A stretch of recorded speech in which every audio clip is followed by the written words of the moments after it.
Jadi selagi kita punya kesamaan, ayo kita bersama dalam yang sama dulu.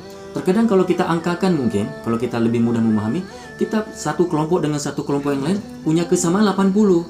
Hanya ada perbedaan 20 cuman.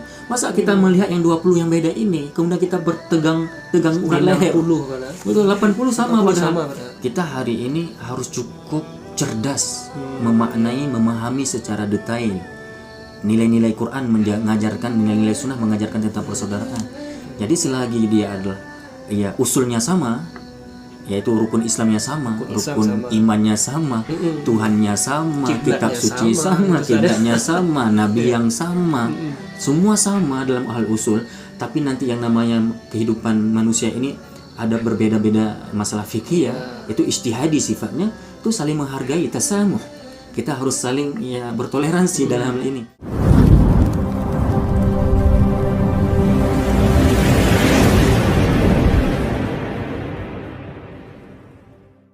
Assalamualaikum warahmatullahi wabarakatuh. Sahabat fillah, sahabat Ustadz Suyuti Ambia dimanapun Anda berada, semoga sehat walafiat insyaallah. Baik, sahabat fillah semuanya, insyaallah malam hari ini bersama kami Al-Fajar sebagai host yang akan menemani dalam acara kita bincang-bincang seputar Islam. Dan alhamdulillah bersama kita telah hadir narasumber kita, guru kita Ustadz Suyuti Ambia. Assalamualaikum Ustadz. Waalaikumsalam. Kaifa Ustadz? Bikhair, alhamdulillah. Alhamdulillah. Jadi insyaallah Ustadz, malam hari ini kita akan berbincang masalah ukhuwah Islamiyah. Jadi Ustadz, bagaimana sebenarnya perspektif Islam atau sudut pandang Islam berkaitan dengan persaudaraan? Baik, terima kasih banyak. Assalamualaikum warahmatullahi wabarakatuh. Alhamdulillah rabbil alamin, wassalatu wassalamu ala asyrafil anbiya'i wal mursalin wa ala alihi wa ashabihi ajma'in, amma ba'du. Ikhwani fillah rahimakumullah, Ustaz Bajar, Ustaz Al-Fajar yang kami muliakan. Jadi berhubungan dengan pertanyaan barusan, jadi memang Islam itu pastinya sangatlah menjunjung tinggi nilai-nilai persaudaraan itu. Dan bahkan Rasulullah SAW di antara misi pertama di saat Rasulullah itu hijrah ke Madinah itu, beliau lebih fokus dulu adalah memperkuat dan memperbaiki secara internal kaum muslimin, yaitu dengan mempersatukan muhajirin dan ansor. Untuk apa? Karena persatuan itu sendiri nanti akan membuat perubahan, suatu peradaban, suatu kontribusi besar terhadap perjuangan Islam kemudian. Namun coba kita bayangkan seandainya pada saat itu Rasulullah kurang fokus dari sisi persaudaraan, menghubungkan keakraban antara muhajirin dan ansor pada saat itu, mungkin akan sangat banyak kendala dalam dakwah Rasulullah, dalam perjuangan Rasulullah. Nah, dalam Islam itu sendiri memukaddimahi pembahasan ini semestinya kita pastinya harus merujuk kepada Al-Qur'anul Karim, di mana Allah Subhanahu wa taala itu berfirman, a'udzubillahi minasyaitonir rajim, innamal mu'minuna ikhwatun. Nah, di sini dengan tegas pernyataan Allah bahwa sesungguhnya bahwasanya orang-orang yang beriman itu baru bersaudara. Siapa sih orang beriman itu? Pertanyaan sekarang. Yang mereka nanti harus ada konsekuensi persaudaraan dalam kehidupan mereka sesama mukmin.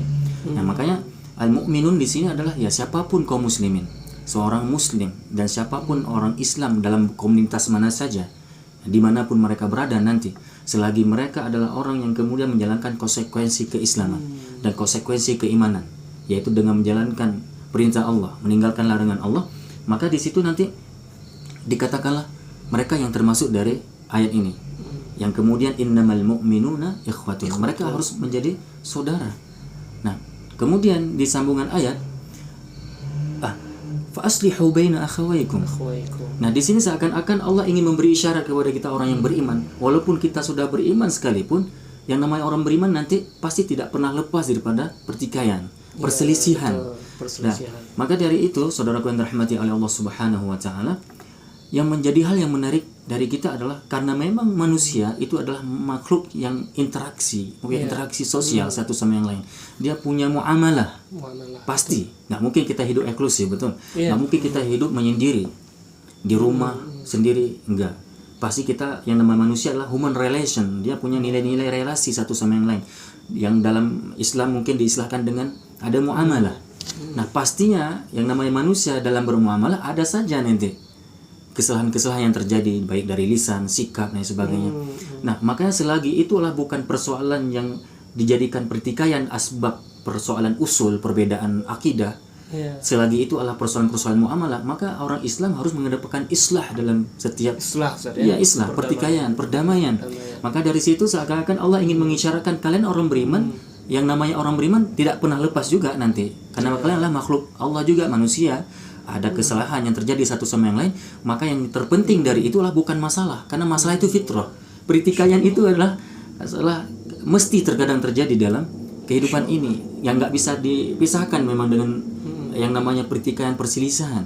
Namun yang menjadi masalah nanti adalah bagaimana sikap kita ketika menghadapi persoalan ini, permasalahan ini selaku kita orang yang beriman ini, yaitu kedepankan islah. Maka Allah mengatakan fa aslihu baina akhawaykum. Iya. Kemudian apa? Wattaqullah. Nah, islah ini harus didasari dengan ketakwaan. Kedepankan nilai-nilai takwa. Maka kalau ada orang bertengkar kemudian dia tidak mengedepankan nilai takwa, itu pasti akan berlarut pertikaian ini. Tidak akan ada yang berpijak, dendam, dan akan terwariskan bahkan dendam-dendam tersebut. Namun kalau setiap pertikaian, perselisihan dibalut dengan nilai takwa, itulah yang nanti kita akan menjadi orang yang lebih mulia di sisi Allah. Inna akramakum indallahi atqakum. Orang yang demikianlah nanti dijamin di akhir ayat apa? Mendapatkan rahmat. La'allakum wattaqullah la'allakum turhamun. Semoga kita mendapat rahmat. Apa maksudnya ar-Rahman? Allah itu Allah hadirkan, Allah curahkan kepada orang yang beriman, yang bersaudara, dan yang mengedepankan islah dalam setiap pertikaian dan ketakwaan. Nah, sebaliknya apa? Seakan-akan hidup ini akan selalu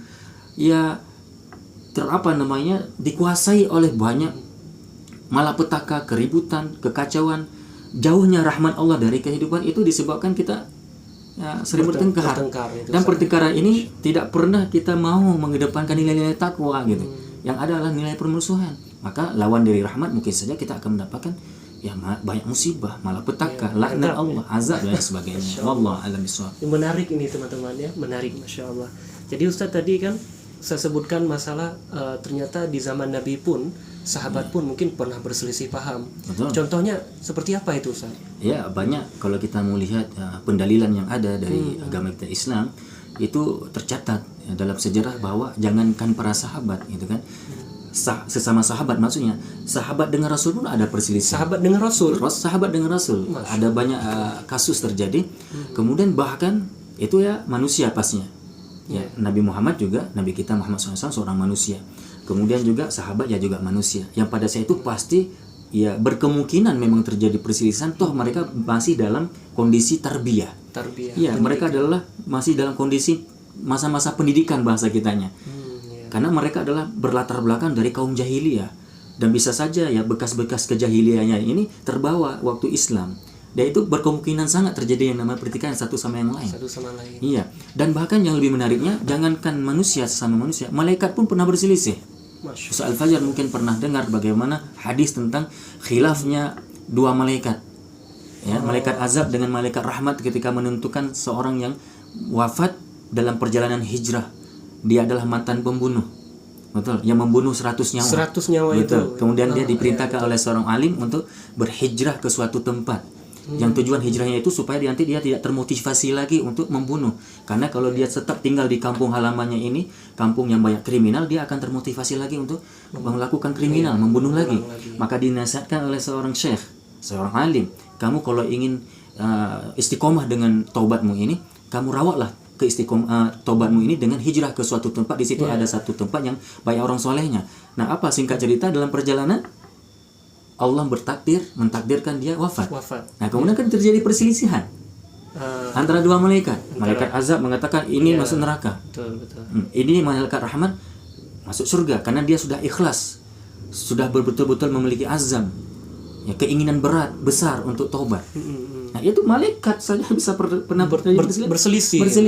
Tapi apakah kemudian kita dengar sejarah dalam riwayat hadis malaikat ini bertengkar tinju-tinjuan, senggol-senggolan, bunuh-bunuh? Nggak pernah ada riwayat seperti itu.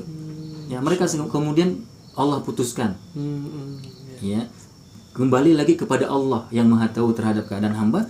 Maka Allah kemudian mentakdirkan dia ini masuk surga. Karena apa? Keikhlasan dalam taubatnya. Ini. Nah, setelah malaikat rahmat menang dalam hal ini, pendapatnya lebih diterima, lebih cocok dengan apa yang Allah kehendaki, tidak kemudian berefek kepada permusuhan antar sesama malaikat.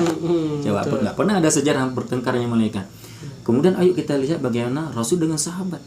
Ada Rasul dengan sahabat, terkadang pendapat Rasulullah selagi itu masih pendapat dari Rasulullah bukan wahyu, para sahabat terkadang masih memunculkan protes atau semacam memberi pandangan yang berbeda. Dan Rasulullah tetap memberi ruang kepada sahabat dalam kasus-kasus tertentu. Baik itu biasanya terjadi dalam strategi perang misalnya. Rasulullah terkadang tidak ego, lebih mendengar pendapat sahabat Salman Al-Farisi. Terkadang lebih mendengar dari orang-orang bijak dari kalangan sahabat. Ini menandakan keterbukaan itu terjadi. Walaupun terkadang nanti terjadi perselisihan dalam mengeluarkan argumen, pendapat, tapi Rasulullah tetap berbijak. Terkadang memang pendapat sahabat lebih tepat. Selagi itu belum tidak menyalahi wahyu. Nah, antara sesahabat, Ustaz Al-Fajar mungkin bisa kita baca sejarah bagaimana bedanya pandangan Aisyah radhiyallahu anha istri Nabi dengan Ibnu Abbas. Dalam hal ini tentang bagaimana apakah Rasulullah waktu Isra Mi'raj bertemu langsung dengan Allah, melihat langsung atau tidak. Bertemu langsung oke. Tidak ada khilaf. Tapi apakah kemudian Nabi pada saat itu bertatap wajah dengan Allah? Nah, ini para sahabat berselisih. Aisyah mengatakan tidak. Betul? Aisyah dalam posisi tidak pernah Rasulullah itu bisa melihat wajah Allah secara langsung. Ibnu Abbas mengatakan iya. Malah iya. Sebaliknya berarti. Sebaliknya. Allah. Oke, coba lihat perselisihan sahabat, perbedaan maksudnya antara sahabat tentang talak. Dalam bab perceraian dalam Islam itu, Umar mengatakan itu kalau ada seorang laki-laki mengeluarkan kalimat talak, betul, 3 kali atau lebih langsung jatuh ke talak 3. Talak 3. Ya, supaya apa? Alasan Umar apa? Supaya orang Islam pada saat itu laki-laki dari kalangan sahabat tidak beremeh-remeh, tidak sepele dalam urusan cerai. Jangan asal pertengkaran sedikit langsung cerai. Ini hari ini gitu terjadi. Hari ini terjadi seperti itu, orang mudah bercerai. Namun mana pendapat yang lebih kuat? Ternyata itu hanya sekedar ijtihad dari Umar. Dan Umar punya ijtihad supaya untuk memberi semacam kehati-hatian kepada kaum laki-laki, jangan sembarangan ngomong talak. Maka Umar mengatakan itu jatuh terus talak 3. Tapi jumhur sahabat malah mengatakan tetap dihitung talak 1. Talak 1 tetap dianggap. Betul. Nah, perselisihan antara Muawiyah dengan Ali, betul, terjadi juga antara sesama para imam madhab. Kadang-kadang Imam Syafi'i berpendapat seperti itu, muridnya juga seorang ulama Imam Ahmad berpendapat seperti itu. Seperti yang berselisih dengan imamnya, dengan gurunya. Imam Malik juga sebagai guru Imam Syafi'i, terkadang ada beberapa perihal dalam furu'iyah fikih itu terjadi perselisihan. Dan itu adalah hal yang lumrah terjadi. Yang menjadi masalah bagi kita sekarang adalah, yang menjadi hikmah bagi kita sekarang yang bisa kita ambil dari perselisihan mereka, itu tidak pernah ada sejarah mereka saling bertengkar. Sahabat itu nggak pernah ada mengedepankan pertikaian dengan permusuhan yang berlama-lama. Termasuk salah caci mencaci, ejek mengejek, bully membuli terjadi. Betul? Di antaranya adalah yang terjadi sama Abu Dzar Abu Dzar Al-Ghifari dengan Bilal bin Rabah. Betul, terjadi juga. Yang nama manusia. Ada aja terjadi di kalangan sahabat, saling bully membuli, saling melecehkan, saling ngejek mengejek. Tapi tidak terdapat dalam sejarah mereka setelah itu berlarut-larut bertengkar sampai tua umurnya masih dalam keadaan dendam-dendaman. Dan apalagi hari ini ada di antara kita sampai mewariskan kepada anak cucu, kamu nggak usah dekat dengan si fulannya, kamu nggak usah berteman lagi dengan si fulannya, gitu. Nah, ini bukan ajaran dari salaf, ini bukan ajaran dari ulama kita salaf, ini bukan ajaran dari ulama Ahlus Sunnah wal Jamaah, ini bukan ajaran dari Islam itu sendiri. Ini tidak terdapat dalam sunnah nabawiyah, tidak terdapat dari generasi terbaik kita para sahabat. Dan kita bisa berikan dalil-dalil yang sangat banyak dalam sejarah bahwa terjadi perselisihan dalam bab-bab tertentu, tapi mereka tidak pernah tercatat dalam sejarah sampai bertengkar satu sama lain, memutuskan persaudaraan satu sama yang lain. Jadi Ustadz menyikapi masalah perselisihan tadi, Ustadz, kan ada furu'iyah kan? Betul. Ada yang bersifatnya dasar memang di bab keimanan, keislaman. Jadi bukan furu'iyah. Betul. Nah, ini bagaimana cara menyikapi dua perbedaan ini, Ustadz? Ya, Islam itu selalu melihat pertama sudut pandangnya adalah innamal mu'minuna. Mukmin. Nah, mukmin. Mukmin di sinilah orang yang pasti dia menjalankan konsekuensi keimanannya, beriman dengan rukun iman yang ke-6. Dan dia muslim yang menjalankan konsekuensi keislamannya, yaitu menjalankan rukun Islam itu sendiri dalam kehidupan. Nah, kalau kita dapati saudara kita secara personal kah ataupun secara kelompok kah, gitu kan? Nah, ketika bahkan mungkin beda negara, beda ras, beda suku, beda kulit, beda bahasa, tapi ketika mereka Islam agamanya dan mereka beriman kepada Allah dengan konsekuensi yang telah ada, yaitu konsekuensi Islam apa? Ya bertakwa kepada Allah, menjalankan perintah, meninggalkan larangan, itu semua saudara kita. Islam tidak memandang kemudian oh ini orang Amerika, ini bule, ini adalah Eropa. Enggak, selagi dia adalah Muslim, mau dia orang Eropa, mau dia Asia, mau dia orang Afrika berkulit hitam, itu semua saudara. Karena Islam tidak pernah melihat dari sudut pandang ras. Betul, suku, kelompok, tidak. Nah, apalagi kelompok tadi. Ya, padahal dia Islam juga, padahal dia mukmin juga. Semua itu adalah saudara dalam Islam. Di dalam Islam saudara. Betul, semua. Itu adalah Islamnya, semua adalah saudara dalam pandangan kita Islam. Jadi ibarat kata silahkan buat rumah itu, tapi buka pagar itu Ustaz ya. Buka pintu lah. Betul, buka pintu. Betul.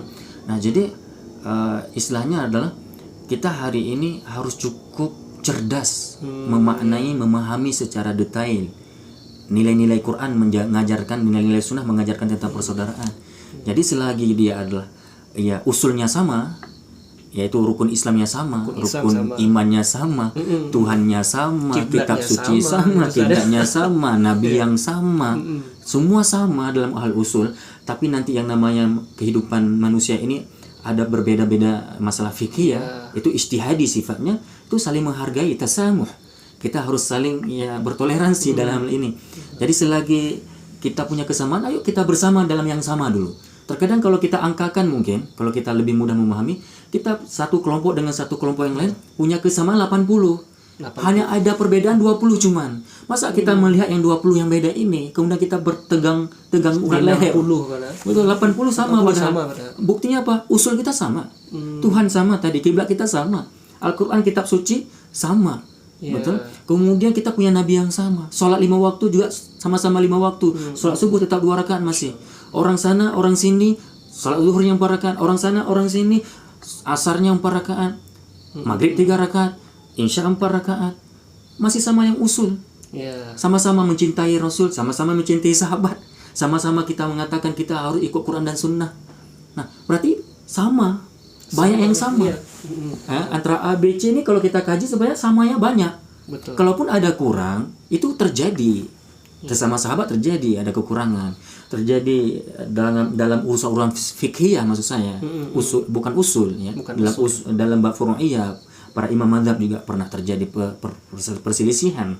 Kemudian ulama-ulama tabi'in, tabi'ut tabi'in sampai ke kita hari ini terjadi. Dan yang persoalannya itu perbedaan itu selagi bukan usul, yaitu tadi konsepnya, selagi itulah masalah furu'iyah, ijtihadiyah, ayo kita kemudian saling memaklumi, saling mengerti, saling menghargai satu ijtihad dengan ijtihad yang lain. Karena kita punya usul yang sama, Ustaz Al-Fajar. Betul. Kenapa sampai kita melupakan usul ini? Seakan kita bagaikan sudah beda agama ini bertengkarnya. Betul, hari ini terjadi seperti itu. Nah, maka konsep Islam yang sebenarnya adalah biar kita lebih mudah dalam bergaul, bermuamalah satu muslim dengan muslim yang lain, ayo kita bersama dulu dalam hal yang sama. Toh tadi kalau kita angkakan mungkin 80 samanya. Nah, kemudian ayo bersama dalam hal 80. Ada kurang kita pandang satu-satu dan lain hal, 20 itu kurangnya. Ayo kita saling memperbaiki dalam kebersamaan.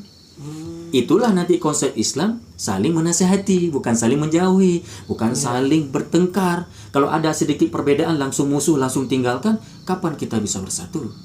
Kapan kita bisa ngamalkan wal asri innal insana lafi khusr illal ladzina amanu wa 'amilus shalihat wa tawassaw bil haqq wa tawassaw bis sabr. Ya itu, maka konsep Islam bersama dulu ayo dalam hal yang sama-sama. Kalau kita pandang nanti ada kekeliruan di satu dua hal, ayo kita saling menasihati. Tapi coba kalau konsep gini soal Al-Fajar, 80 sama, 20 beda. Kita ingin bertegang-tegang dalam hal 20 dan 20. Dalam hal yang 20 itu nggak akan pernah bersatu. Kita tidak akan bisa memanfaatkan 80 yang ada sama orang itu tidak bisa lagi memanfaatkan 80 yang sama dari diri kita. Karena sudah ada pemisah dari awal. Nah, ini yang sedang dipertontonkan oleh kaum muslimin, saya perhatikan di mana-mana. Tidak mau ada tegang rasa, tidak ada tasamuh. Ya, itu benar Ustaz. Betul. Bahkan mungkin kalau kita lihat di realitanya Ustaz ya, sampai nggak mau bertegur sapa karena perbedaan tadi. Perbedaan dari segi pakaian ya, perbedaan dari segi memandang, intinya perbedaan ini menimbulkan sikap. Ini sering terjadi Ustaz. Betul. Jadi nggak mau tegur sapa, nggak mau silaturahmi, assalamualaikum aja nggak mau, senyum aja padahal juga tidak. Jadi menurut Ustaz ini haknya seorang muslim. Ya, yang harus mereka berikan.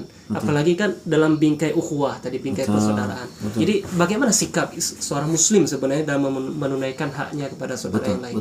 Jadi pertanyaan Ustaz Al-Fajar sebenarnya juga telah dijawab oleh Rasulullah SAW dalam hadis yang sahih dari Abu Hurairah radhiyallahu anhu.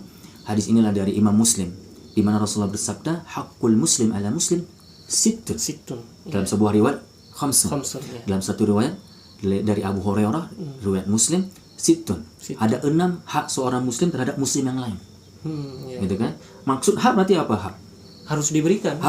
Ya, kewajiban dari kita untuk kita kemudian berikan. Yang masa hakul muslim alal muslim. Ala di sini ada kewajiban. Iya, betul. Nah, jadi ada kemestian, ada yang seharusnya diberikan gitu. Nah, apa itu? Hakul muslim ala muslim sittun. Fa idza laqitahu, yang pertama fasallim alaihi. Berikan salam, ya, berikan salam. Apabila kamu bertemu dengannya, kasih salam tanpa memandang ini kelompok mana.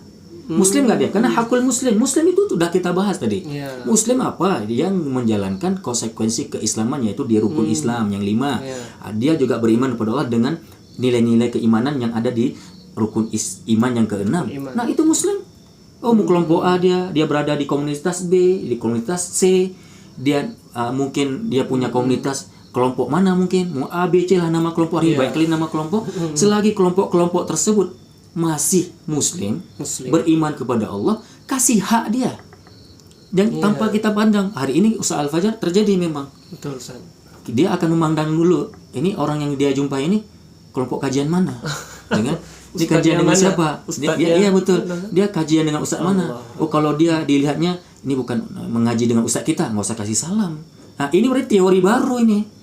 Ini teori sesat ini, dan menyesatkan umat kalau ada satu prinsip dalam persaudaraan seperti itu. Karena itu jauh. Kenapa kita berani mengatakan ini konsep sesat dalam persaudaraan? Karena ini jauh dari nilai-nilai wahyu. Masya Allah. Dalilnya apa? Hakul muslim alal muslim sittun. Betul. Seorang muslim harus memberi hak kepada muslim yang lain.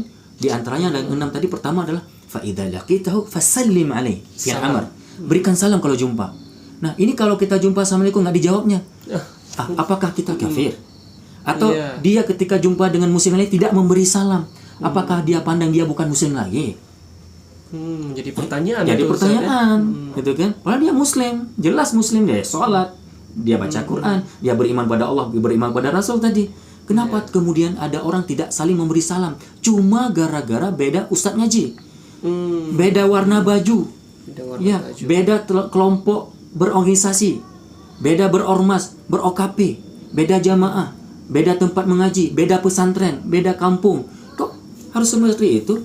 Ajaran siapa yang seperti ini? Islam yang mana yang dia maksud?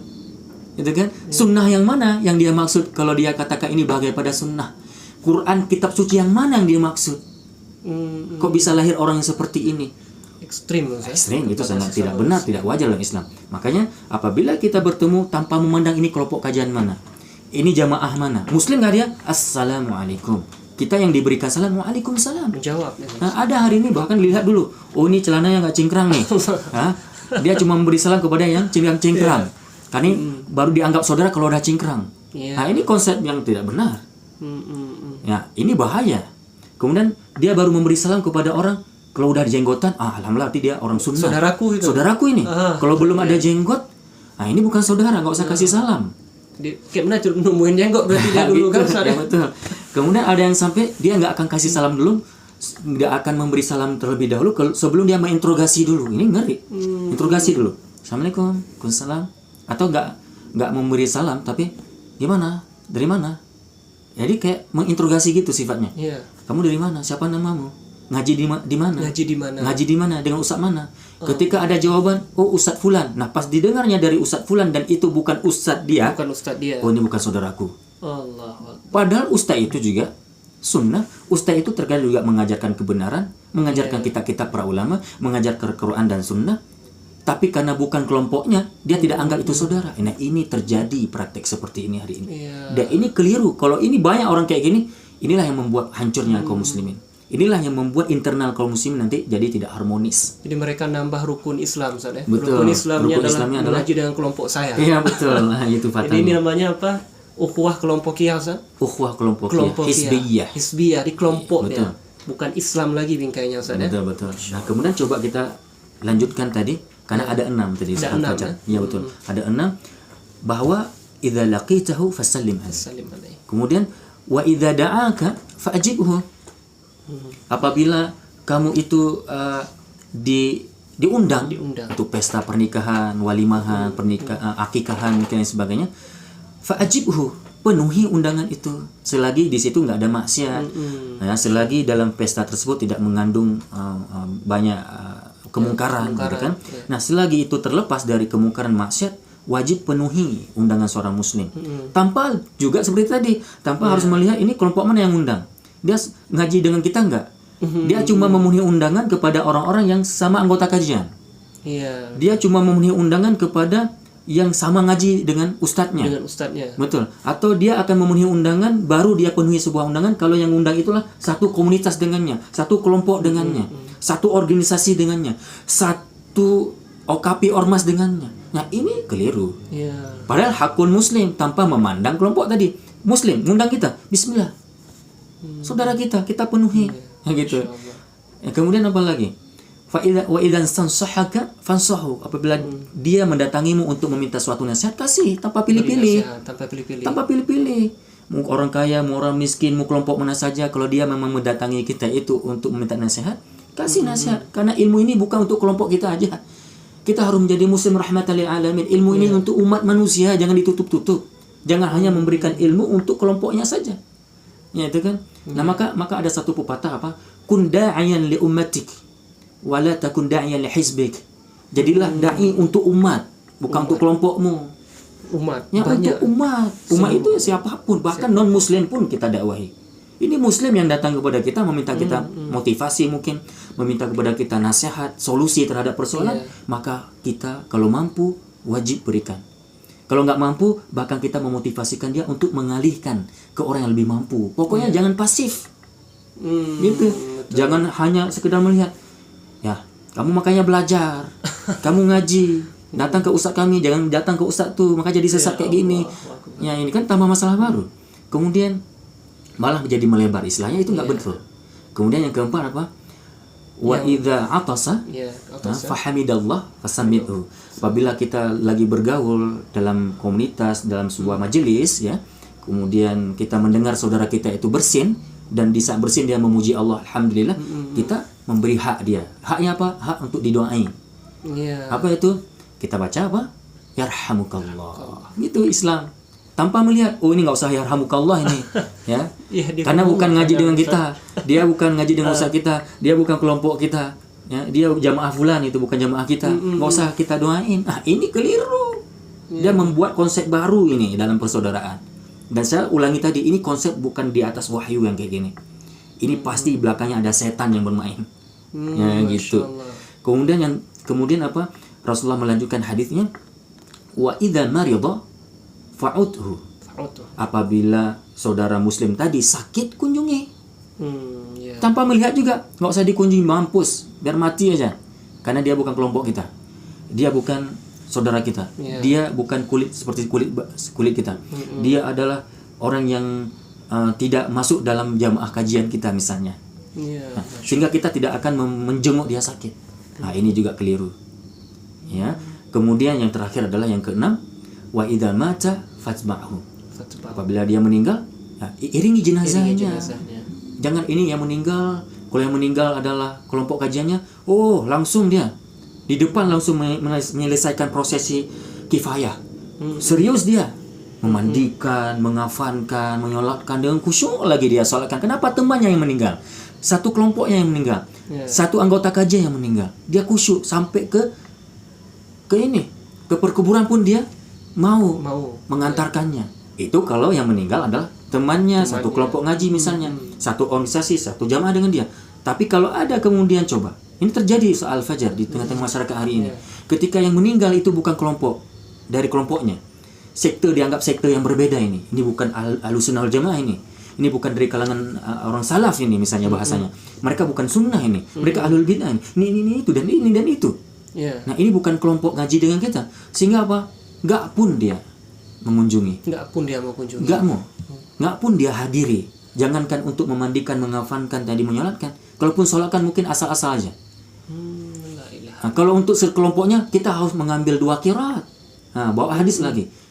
yaitu dengan mengantarkan ke Untuk kelompoknya. kelompoknya. Tapi kalau untuk kelompok yang berbeda yang meninggal, hilang hadis kirot tadi.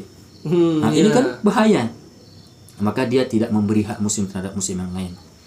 Nah, makanya seorang muslim yang mesti adalah yang dalam pergaulan sehari-hari, dia harus wujudkan seorang muslim yang benar kayak mana.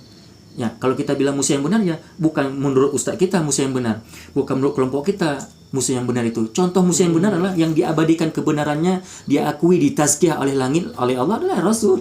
Para sahabat itulah muslim. Nah, bagaimana kehidupan Rasul dengan sahabat? Yahudi sakit, Rasulullah ngunjung. Ya, Betul. Rasulullah juga sempat mengunjung Yahudi yang sedang sakarat. Sampai ditalkinkan oleh Rasulullah kalimat syahadat. Rasulullah mengunjungi sakitnya musuhnya, Yahudi yang sering meludahi Nabi. Ini bukan Yahudi yang sakit. Oke. Dia teman kita, tetangga kita, muslim. Kenapa kita harus bertegang-tegang urat leher tadi? Maka mungkin ini adalah wahyunya, Bu. Ini bukan wahyu diwahyukan oleh Allah. Mungkin ini adalah bisikan-bisikan dari setan. Ya, karena setan hanya setan yang menginginkan perpecahan. Iya.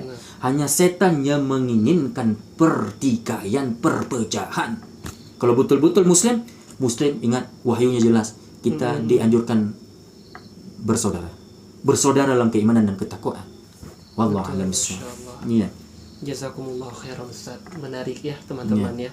Jadi ternyata ukhuwah Islamiyah itu luar biasa kalau kita melihat bagaimana dulu Nabi dan para sahabat. Betul. Bahkan Nabi sebelum membangun masjid dipersaudarakan dulu Ustaz ya. Betul. Karena nanti kalau sudah dipersaudarakan, mereka yang bersaudara ini ngisi masjid Ustaz. Betul, dan nyaman sholatnya. Nyaman sholatnya. Betul, hatinya jadi satu.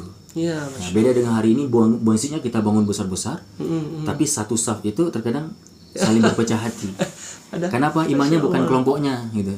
Karena yang jadi imam bukan kelompok dia, bukan ustadznya. Nah, ini juga keliru. Padahal mereka Ustaz dekat loh safnya kan. Betul, safnya dekat, imannya hatinya berpecah. Hatinya berpecah. Betul, ya.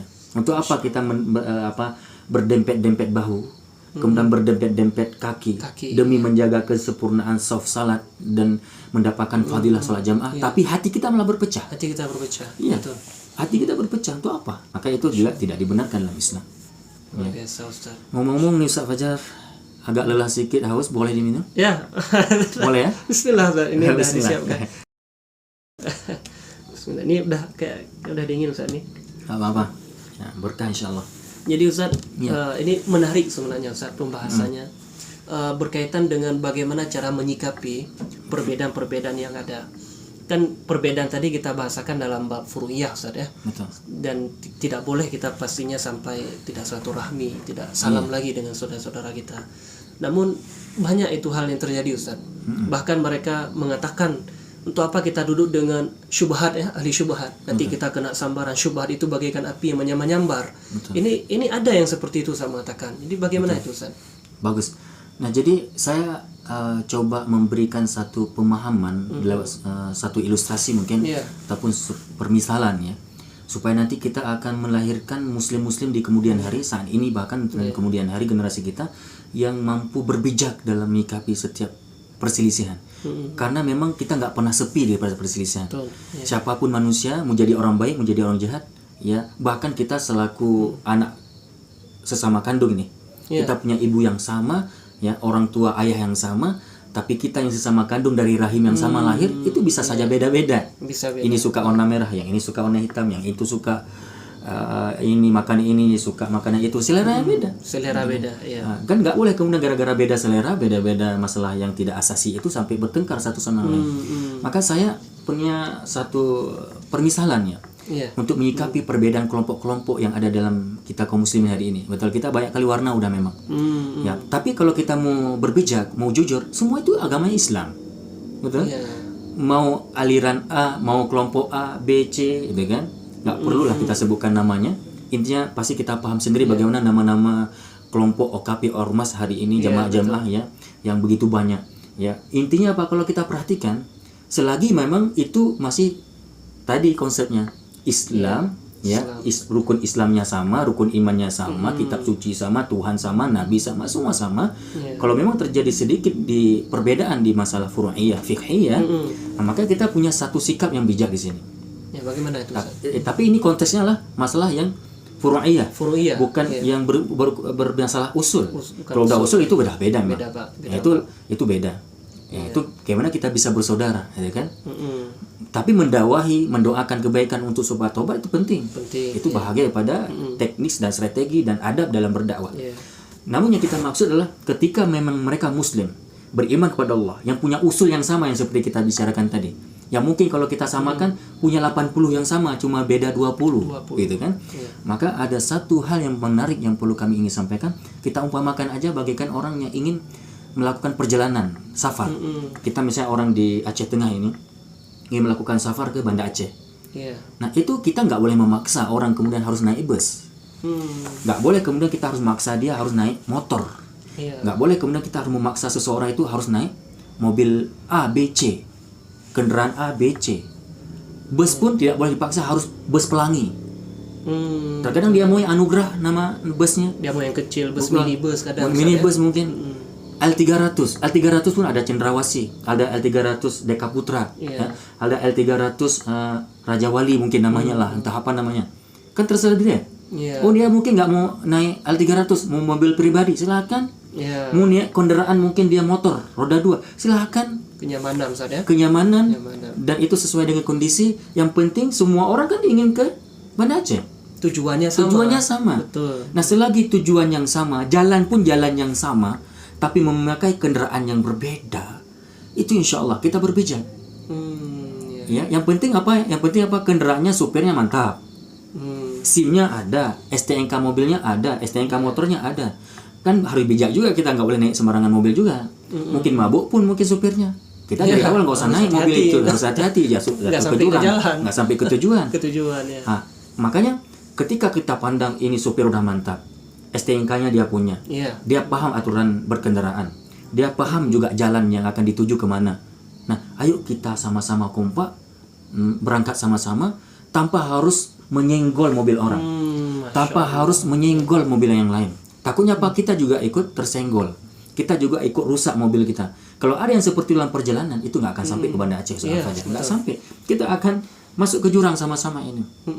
Iya. Namun ya pastinya kita selaku penumpang, kalau saya misalnya selaku penumpang, pasti kita harus cukup cerdas kemudian memilih mobil mana yang lebih tepat, Iya. yang lebih nyaman. Saya contoh, itu hak saya memilih mobil A karena mungkin dia ada musik di dalamnya yang membuat saya pening. Mungkin saya akan memilih mobil A kenapa? Supirnya nggak merokok, misalnya bersih, ada AC-nya. Itu saya harus cukup mampu menilai mobil yang mana yang pantas bagiku, nggak juga asal-asal. Namun ketika aku sudah memilih mobil A yang aku yang cocok bagiku, tanpa kemudian harus menuduh-nuduh, menyesat-nyesat, memburuk-buruk, dan mengajak orang jangan naik mobil itu. Ini terjadi pertengkaran. Ini yang tidak benar. Betul. Bahkan kita punya insaf. Ada muslim itu harus ada sikap insaf, objektif. Kita harus objektif hal ini. Mungkin dia punya selera itu. Gimana kita paksakan? Ya, tapi jangan ganggu aku juga kalau aku memilih mobil ini. Ayo kita berangkat sama-sama. Nanti mungkin ada yang duluan sampai, ada yang terlambat sampai. Itu nanti terserah dia aja kan. Ada bahkan yang mungkin nggak sampai pun. Ya terserah dia. Nanti kita akan dihisab di akhirat. Ya kita akan dihisab. Yang penting di dunia ini jangan sampai kita ya sama-sama tujuan Allah, sama-sama tujuannya surga, sama-sama tujuan ingin ke Banda Aceh tadi. Ya, dengan supir yang juga mantap, mobil juga bagus. Tapi beda sedikit, ini lebih besar mobilnya, lebih kecil. Ini ber-AC, ini tidak ada AC. Ini ada yang merokok, ini tidak boleh merokok. Ya itu terserah kita, tergantung kenyamanan kita lagi. Berarti di situ butuh kecerdasan umat untuk memilih. Kan objektif. Apa aja, betul. Terserah, penting tujuannya. Dan ketika memang kita udah memilih mobil A, jangan sampai kita senggol-senggol mobil B. Ini sama-sama bermasalah nanti. Nah itu satu ilustrasi. Mungkin untuk lebih kita pahami lagi adalah ya mungkin ya dalam hal ini mungkin kita bisa isyaratkan ini kepada mazhab juga. Silakan mazhab Syafi'i, silakan bermazhab Ahmad, silakan bermazhab Malik, silakan bermazhab Abu Hanifah. Ya semua mereka ahlus sunnah. Mereka bermanhaj salaf semuanya. Mereka semua adalah ahlus sunnah wal jamaah. Gitu kan? Silakan naik mobil Imam Syafi'i. Silakan kamu memakai kendaraan dengan kendaraan Imam Malik. Tidak apa-apa. Itu kan? Itu muslim seperti itu semestinya. Nah, mungkin ilustrasi lain Ustaz Al-Fajar supaya mungkin bisa ada pencerahan lebih. Contohnya kalau saya sikapi ini perbedaan sekte-sekte, bukan sekte ya bahasanya mungkin, ya kelompok tadi. Ya, A, B, C, D lah namanya, mungkin sampai Z mungkin kelompok udah banyak sekali dalam Islam. Tapi ingat, saya selalu menggarisbawahi selagi mereka muslim, sholat dia, bersyahadat dia, puasa dia kan, haji dia. Kemudian dia juga rukun imannya benar. Nggak ada 7, nggak 8, nggak 5, 6 tetap masih rukun imannya. sama Berarti makanya umpamanya orang ini adalah bagaikan satu rumah yang satu atap, di dalam rumah itu ada beberapa kamar. Iya. Kan ada beberapa kamar. Kamar 1, kamar 2, kamar 3. Anggap aja ada 5 kamar mungkin, ada 6 kamar. Iya. Kamar A, B, C, D, E, F, G. Nah, jadi ingat, mereka memang beda kamar. Tapi atapnya sama. Oke, masih dalam rumah yang sama, atap yang sama.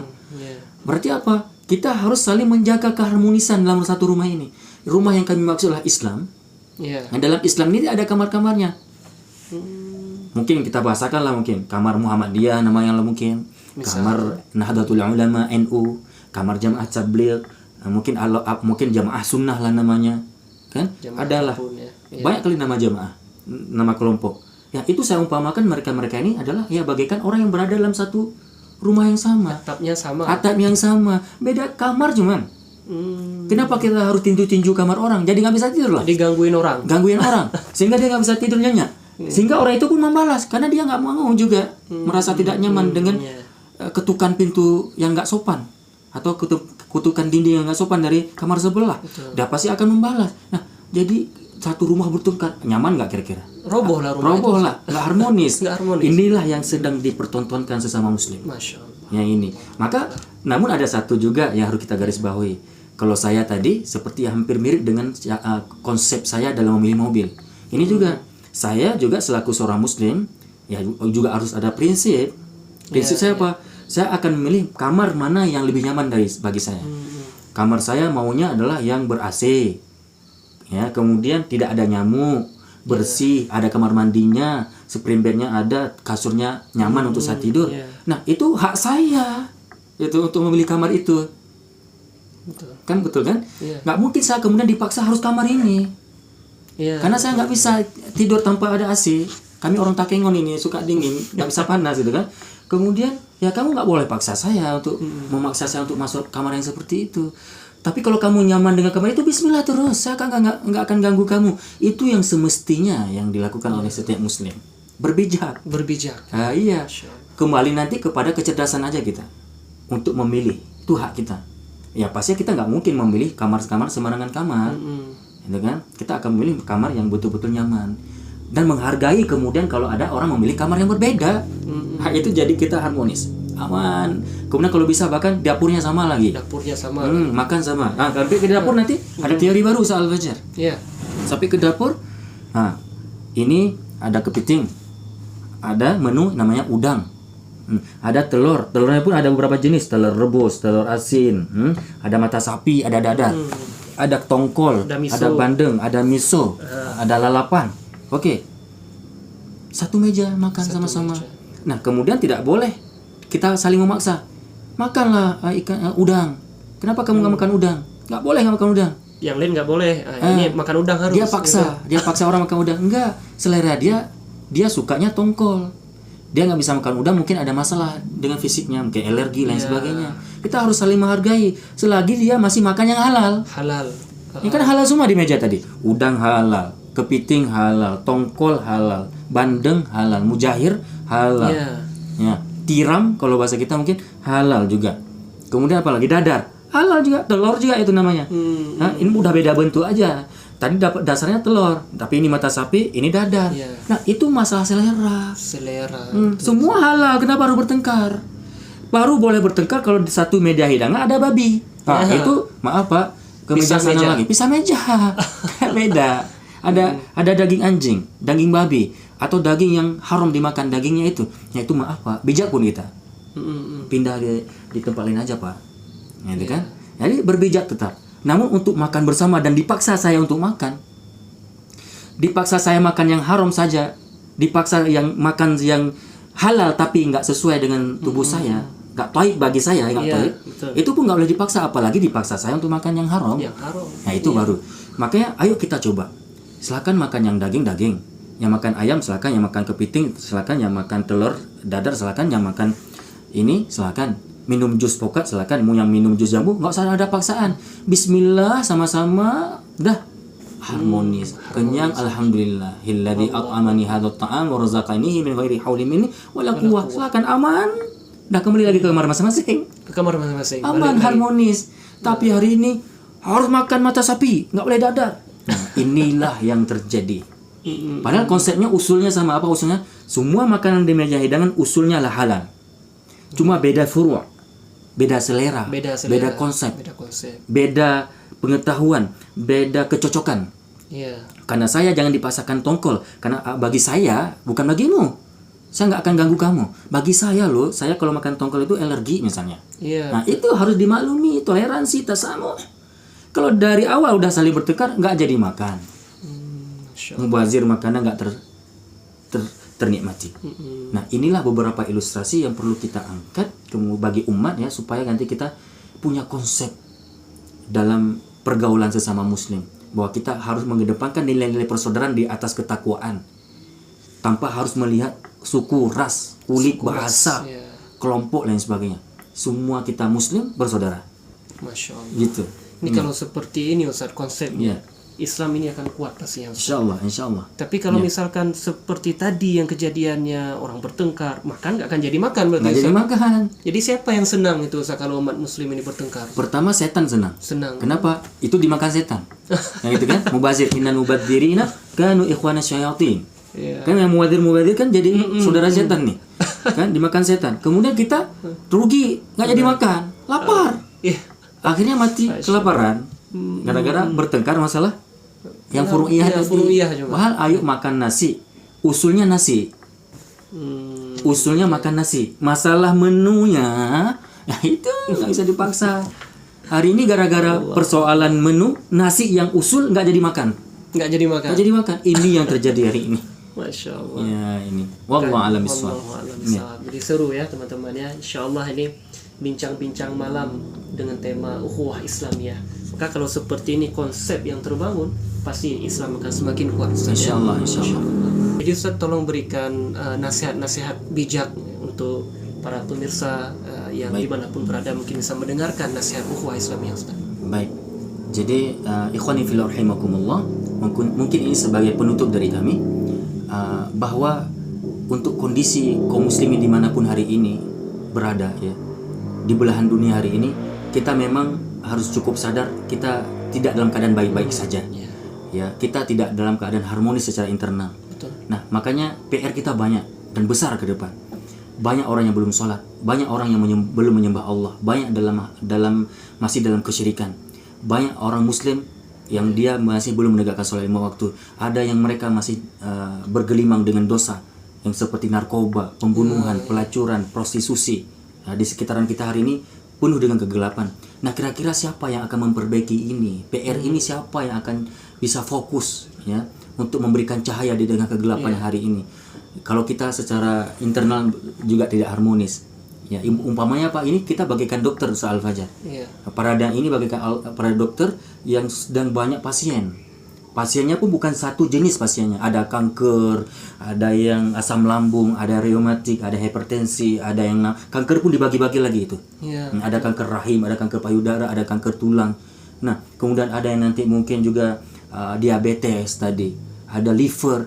Nah, begitu komplit sudah persoalan umat hari ini, penyakit umat. Dan sedangkan itu umat butuh pengobatan, butuh pelayanan, butuh untuk kita berikan solusi. Nah, siapa yang akan memberikan solusi itu? Sedangkan kita sesama dokter ini lagi nggak fokus, lagi bertengkar. Nah, ini wallahu alam ke depan bisa akan lebih parah keadaan umat. Nah, makanya butuh di sini adalah kekompakan, keharmonisan, menjaga ukhuwah. Toh satu sama lain antara satu dokter, ada yang spesialis, ada yang umum, ya. Kemudian ada yang mungkin lebih mahir, jam terbang yang lebih banyak, ada yang kurang jam terbang, nggak apa-apa. Yang penting kita sama-sama bekerja sama. Nggak mampu saya, ayo bantu. Ayo kita minta bantu sama saudara kita. Yang pokoknya ini pasien harus disembuhkan. Dengan izin Allah, ini pasien adalah harus diobati gitu. Insya Allah dengan kekompakan, kebersamaan, tanpa melihat perbedaan yang bersifat furu'iyah tadi, khilafiyah tadi, insya Allah akan ada satu progres dalam dakwah ke depan. Akan ada semacam suasana baru nanti Islam. Akan ada insya-Allah kebangkitan baru dari Islam insya-Allah. Wallahu a'lam bishawab. Semoga Ustaz ke depan insya-Allah kalau seperti ini konsepnya umat Islam akan semakin berjaya insya-Allah Ustaz. Betul, insya-Allah. Amin ya rabbal alamin. Baik teman-teman pemirsa, mudah-mudahan bermanfaat ya bincang-bincang kita malam hari ini. Terima kasih kami ucapkan kepada Ustadz kita.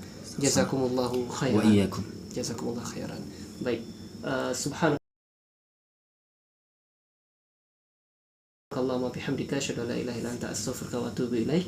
Sampai jumpa kembali. Assalamualaikum warahmatullahi wabarakatuh.